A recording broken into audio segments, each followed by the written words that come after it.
Now we'll hear from survivor Ariela Rojek. Ariela contacted the high school in 2007 after the first reunion.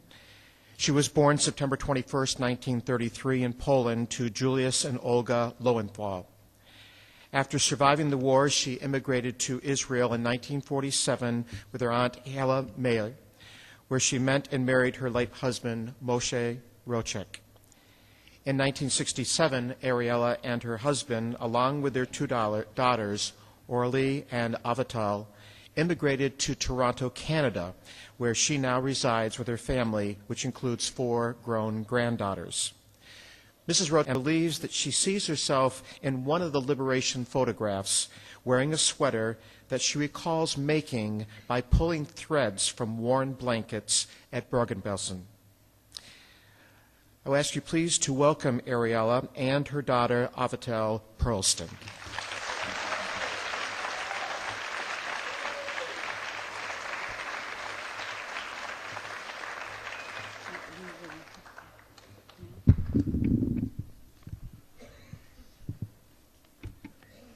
Good afternoon.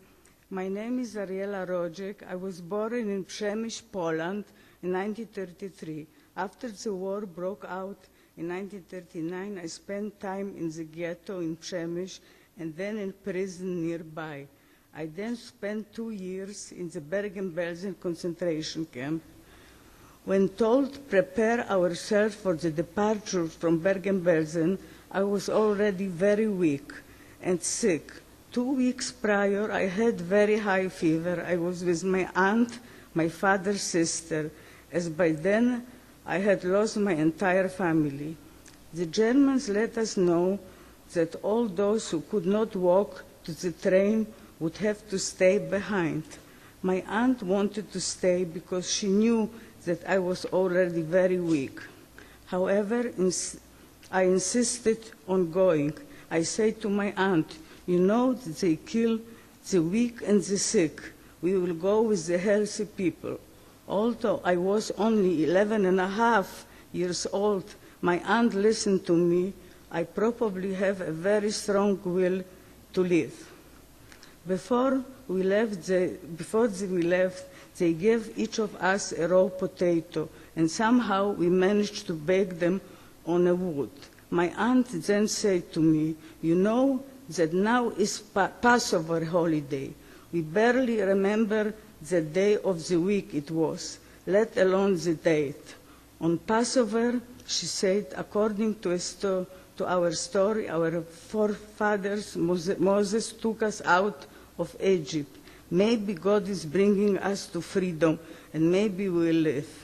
We walked a few kilometers to the train, and out of the weakness we dropped most of the things that we still have with us. We reached the first car in the train where a few women saved us a spot.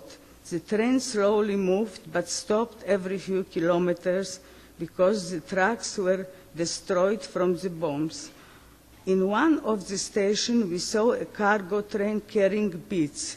A good friend of mine convinced me to go and steal beets, and with my last strength I went. The beets tasted like Garden of Eden, and my aunt said they tasted like melon. Of course, I didn't remember how melon tasted.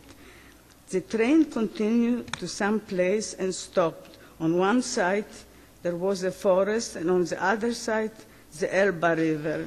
We now know that this train stopped at Fahrersleben. I remember the place looking exactly as it looks in the photographs taken by Dr. Gross. After a while, some Germans rode by on bicycles, and when they heard it was a train full of Jews, they ordered the German guards to kill us. In the meantime, American planes flew low above us and apparently took pictures that showed people and children. The German guards that were still there to watch over us started to shoot with machine guns at the planes. Our people asked them to stop shooting, but they refused. We got off the trains and hid under the train. My aunt sat with me under the train and took out a little notebook that contained the names and addresses of our relatives in America. She told me to learn all of this by heart, because you never know who the bullet will hit, and when the war would end, I should contact those relatives.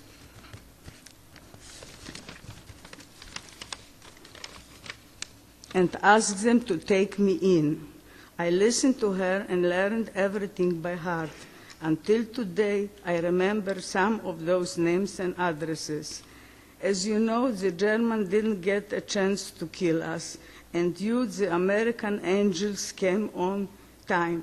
The children started to run to the small village to ask for food, and again my good friend dragged me with her, and we managed to get some milk and bread.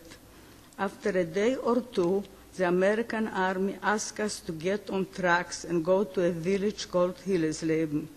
We were all afraid because we had learned from the past that every transport means death. In the end, they found a Jewish American soldier who announced in Yiddish over the loudspeaker that we had nothing to be afraid of, and that we would be moving to nice and clean houses. And this is how the chapter of the train ended. But for me, on a personal note, my story continues. Thank you for listening to me.